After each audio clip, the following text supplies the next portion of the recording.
Welcome to the World United. Welcome to the World United. I have the next speaker's video, so that will make it easy and give you some time to get your PPT right, sir. So our next speaker, till Dr. Surendra could get his presentation right, we have Miss Jyoti Taneja. Yeah. Hi, Miss Jyoti. I'm actually here. I was Yes. out of station, so I sent my video. You can Okay. please go on. Okay. So, ma'am, I have your video though, but then we could just, I'll introduce you now. Sure. Sir is able to get his presentation. Okay. So here is our speaker, Dr. Jyoti Taneja. She's a professor working with Department of Higher Education, Madhya Pradesh. Her profession gives her immense satisfaction, and interacting with young minds and traveling different places, meeting different people, experiencing different cultures. This has given her an opportunity to probe deep into life. She is zealous about inspiring unity consciousness and bringing wisdom teachings to all lives. So that is her religion, and that is her faith, and that is her belief, and that is her tradition. Thank you so much, Dr. Jyoti Taneja. Over to you, and you can share your views on the topic spirituality and education, ma'am. Sure. I'm waiting for that, and that is why I just wanted to be there Yes, for the ma'am. panel discussion, and that's thanks to the Almighty. Please go ahead, ma'am. Please go ahead. Yeah, you may start with the video. I think. Video. Okay. So that we can in the panel discussion we'll have it. Otherwise, everything will get late. Here is your video.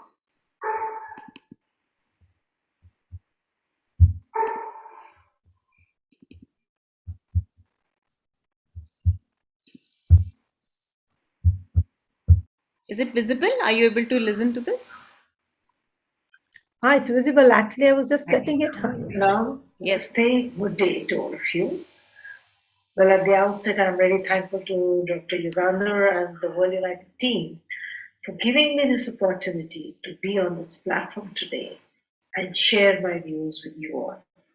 The World United is doing an incredible job of bringing global harmony in the world, facilitating inner transformation, and see that spirituality becomes undercurrent for all the transformational areas of human awakening, like health, education, economics, politics, environment, organizing workshops, seminars, conferences on the same, and this is an urgent requirement of the day today. I'm honored to be a part of this Global Transformation Festival, and yes, my very humble pranam and gratitude to my dear father also. I'm a professor, as I said. I've been teaching for more than 30 years now, and my profession gives me immense satisfaction as I have the opportunity to interact with young minds. And this opportunity comes from God. This is what I think, that you can touch somewhere deep inside the students who come from different places, culture, religion, strata. Their minds with great potential and flexibility at the same time at this age. And here, I feel, lies the great responsibility of an educator. I feel about how work in general, and especially teaching, is a spiritual endeavor. Not spiritual in a religious sense, but in the context of satisfying the human desire to connect to something superior than our own selves. To live lives that mean something and to put in efforts where our dreams, values, beliefs are reflected. Well, according to the ancient Indian seers, there is a greater life beyond and behind this apparent life. And the life of the senses and the mind is only a part of this greater life of the spirit. The purpose of education then is to make man aware of this larger life and to teach him how to reach it. And so, along with academic excellence, the students should be helped to understand that serving society with selfless attitude is also important. These seers taught us to give up egoistic life, give up narrow considerations and petty thoughts, give up hankering and desiring, develop fellow feelings, enlarge our sympathies, widen our horizons. They were not content in merely formulating a philosophy of education. They developed an appropriate practical discipline to achieve it. Without the inner life, the outer life is weak, is blind, it is empty, it is self-estranged. Therefore, an education which only deals with material development or worldly concerns is self-defeating. And so we can understand the emptiness and the revolt of the modern youth in schools and colleges. The Hindu system of education had its higher aims, but it also included that aim which the modern education would like to achieve, and that is a restful mind. The ancient Indian education helped the Shishyas to conquer what are called the Vikshepas of the mind, like inattention, distraction, laziness, confusion, restlessness. And today, even the brightest minds suffer from these infirmities. A man, however intelligent he may be, bright he may be in certain ways, he may be capable of certain high achievements in certain directions. He may be a good engineer, doctor, businessman, but he's scattered, troubled, worried. The modern mind is restless, distracted, in conflict with itself. Today, the spirit of inquiry and the feeling of veneration has disappeared from modern centers of learning. We see the focus of education is more on material improvements and financial benefits rather than on holistic growth of mind, body, and spirit. The foundation of this being, what we call spiritual, is our most authentic relationship to self, others, and the universe. Then what is spirituality? Is it religion? Is it opposed to religion? Is it something which comes from within? Or is it planned? Is it a practice outside of anyone? Or is it inclusive? Well, in fact, it is. It does not make anyone different from others. It is, in fact, inclusive. It recognizes the interrelatedness of all things. One individual's action therefore affects another. Sense to be is to be related. This is what Krishnamurti said. And in this sense, there is no individual consciousness, but only a collective human consciousness, which implies that the world is not separate from the individual. What we are inwardly will eventually bring a good society, a good nation, a good world, or weaken human relationships. So there has to be a harmonious development of the inner and the outer world of the individuals. Education, therefore, should be concerned with changing the source, which is the individual. And the first source, the first individual, is the teacher himself. As a teacher, if one reaches deep inside students, where true and actual learning takes place, teaching can never be superficial. And this is, I believe, simply spirituality in education. What I feel, teachers must teach from their most authentic selves. Because when interactions are less than authentic, they're not coming from the depth of truth. So, both the teachers and the students are to some extent, merely going through the activity of formal education, which is something very, very sad. And so, when I say there should be spirituality in education, I mean to say that there has to be a deep connection between the teacher, the student, and the subject being taught. The connection has to be honest, sincere, if we really want our children to live in a beautiful, peaceful world. We have to teach them the spiritual truths that will stimulate that peace within themselves and in the lives around them. Unfortunately, all these years, I've been observing there is a certain erosion of values over the years on both the sides. One needs to give a serious thought that all this is basically harming the quality of education and the world at large. I've seen how students have undergone a change.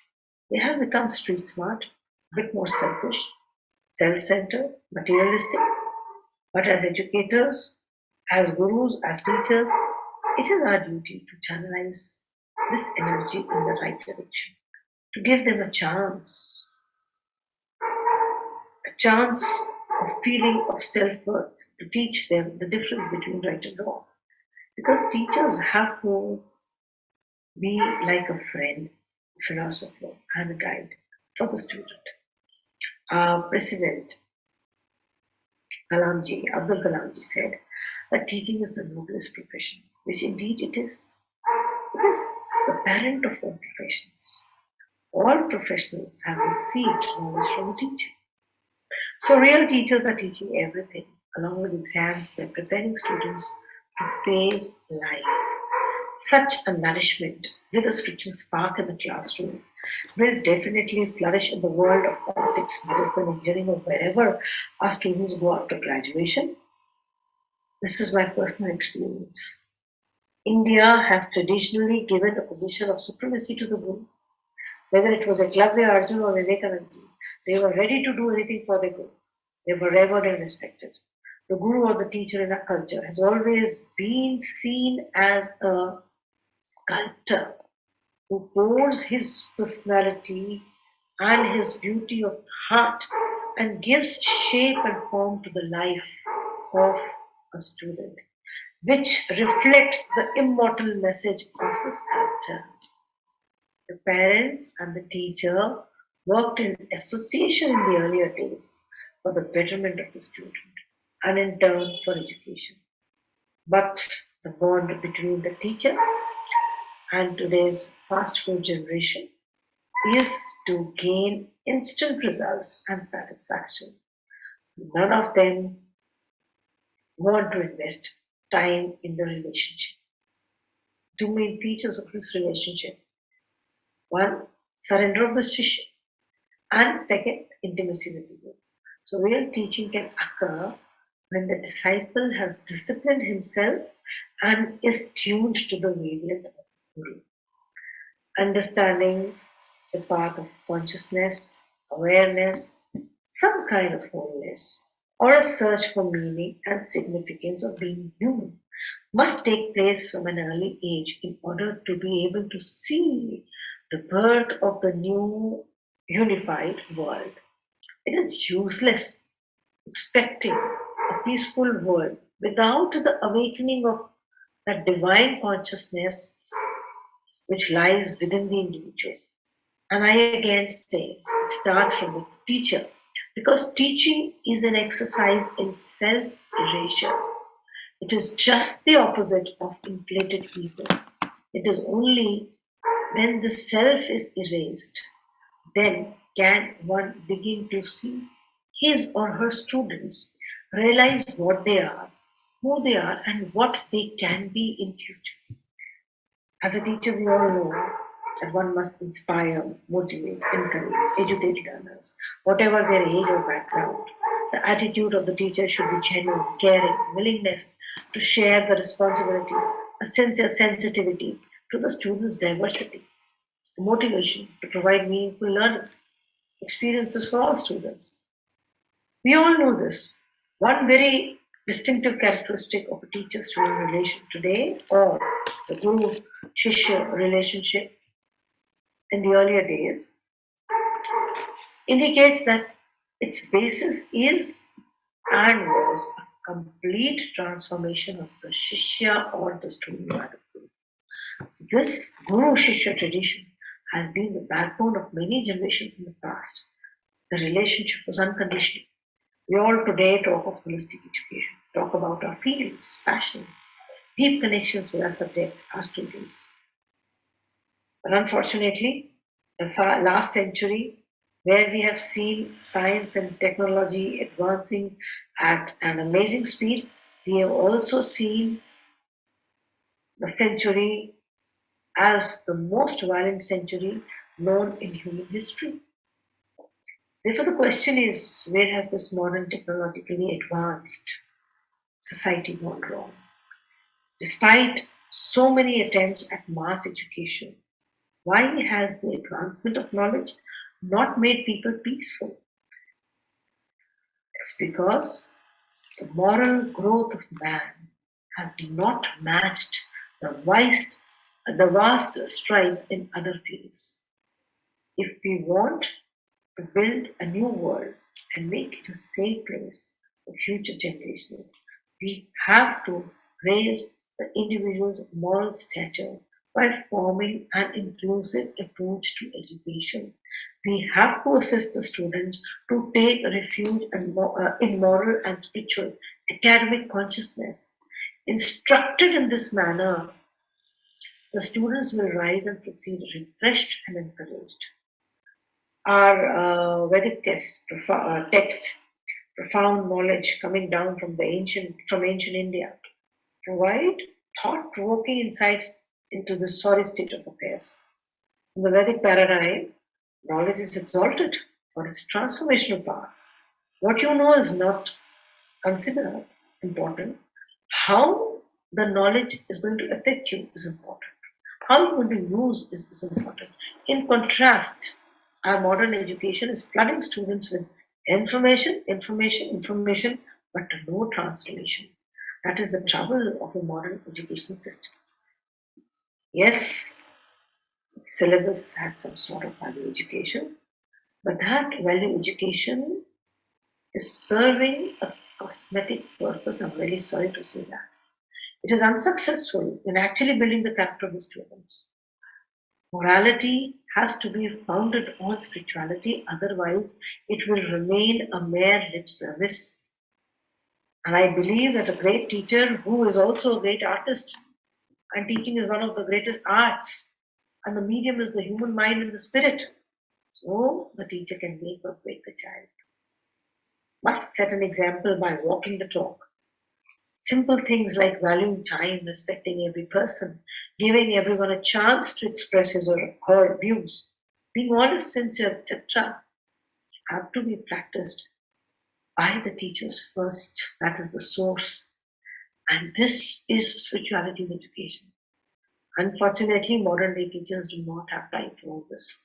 It's wages which are more important.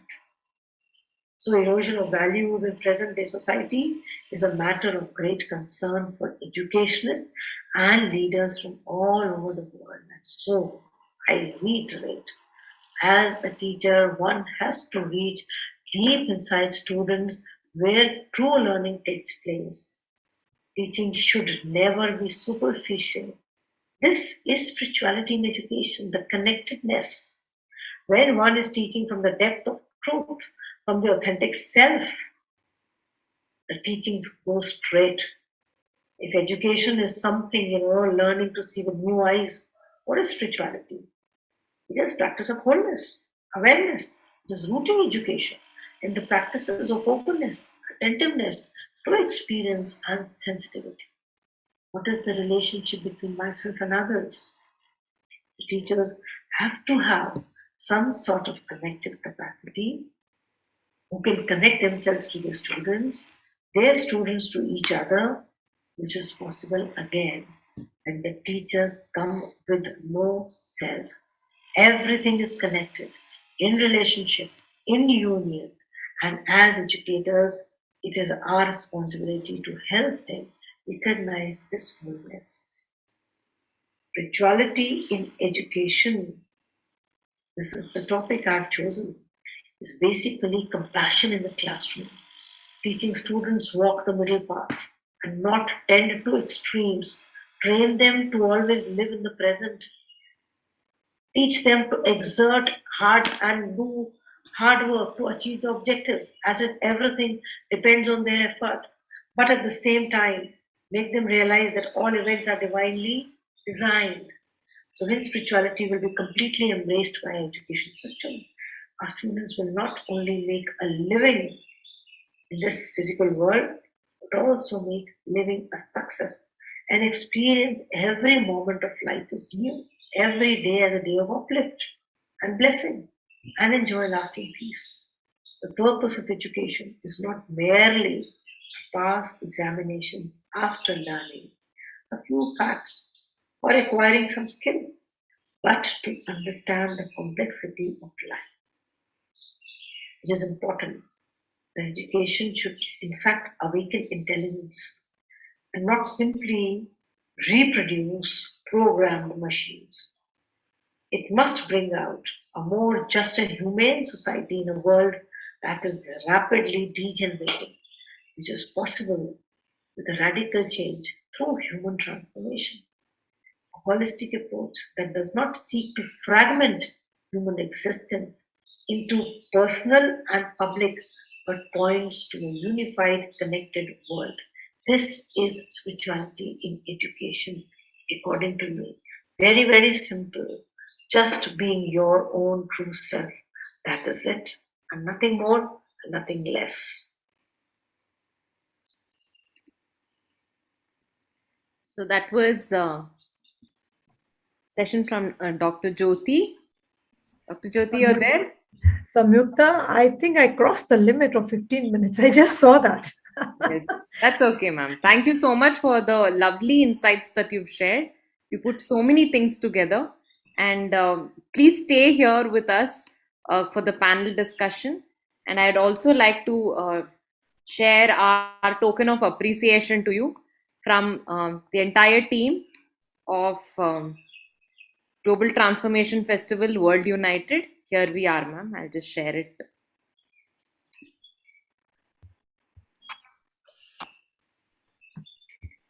And thanks for your video.